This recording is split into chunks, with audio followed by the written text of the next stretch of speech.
Hey, how been the new cap going? I killed the guy with the shield and cold blood. No.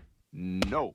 The Falcon and the Winter Soldier, episode 5, title Truth. Now, this episode, knowing that this show has 6 episodes, we got one more episode to go, I think I can safely say that this is the best episode of the show. Because if you want to, if you told me, ascribe this episode in 2 words, like what it's about, maybe in 3 words, I would say it's about legacy, it's about responsibility, it's about history, and it's all about basically that. The responsibility of being Captain America, the responsibility of that shield and what it represents. Yeah, and having that on there, because essentially, yes, you have the aftermath of what happened last week with John Walker as Captain America killing a man in cold blood, and you got the aftermath in that, and it's an awesome fight, and it's brilliant, it's fantastic, essentially the battle of the shield in a way.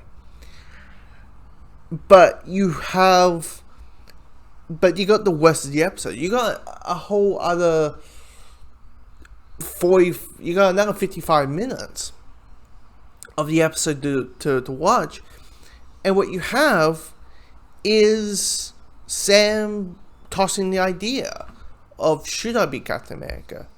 Is it a good idea? What are the drawbacks? What are the positives?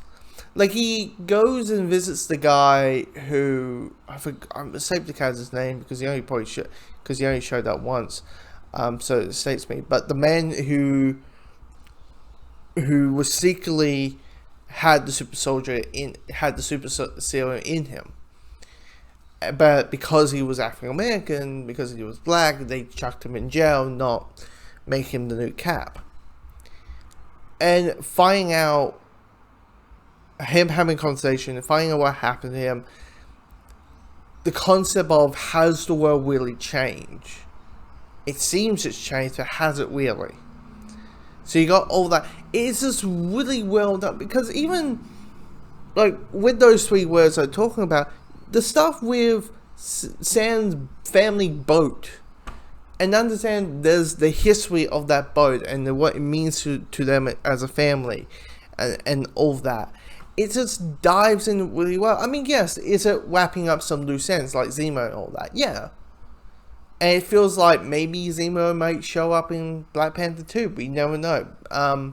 No, they said they're taking him to the raft, so he's not heading to Wakanda. But they wrapped up Zemo stuff. The stuff with John Walker, and how he feels responsibility that he should be Captain America. The government says, you're no longer Cap.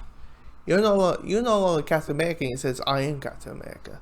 Applying that you may say I'm not, but actually I am, kind of thing. He feels a sense of responsibility. He knows 100%. Knowing he has the super soul serum in him. But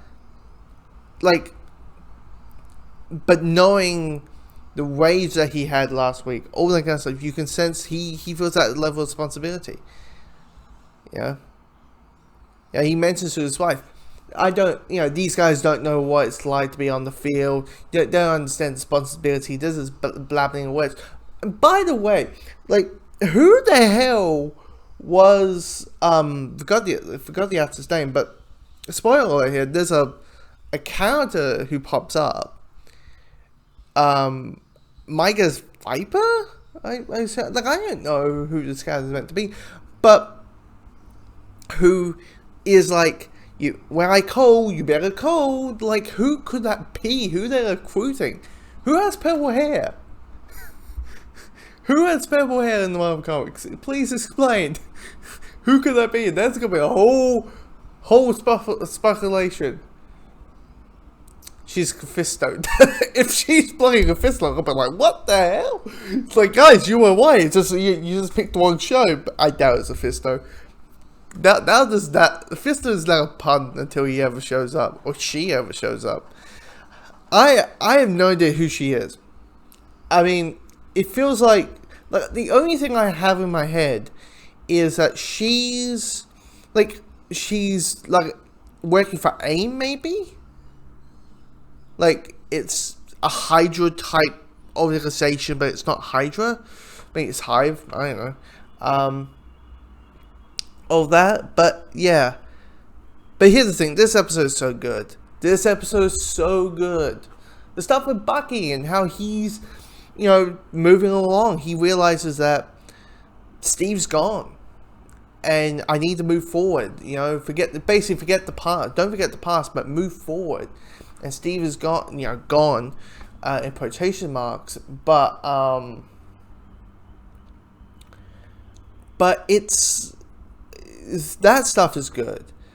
Him flirting with Sam's sister, that was kind of off. Like, so a little bit of a romance spaghetti, a little bit going on here. But yeah, this episode really, really well done. And when the episode ended and it did a cliffhanger, it was the first time in this show that I was like, "Fuck you, Marvel." Fuck you. I don't want to wait another week. Give me the whole episode now. Now. The customer's always right. The fans command it. No, actually, whatever. But yeah, this is a fantastic episode. Absolutely a fantastic episode. It could be interesting to see how it ends. If it's another hour episode, if it's a little bit more. But let's see how this show ends of its conclusion.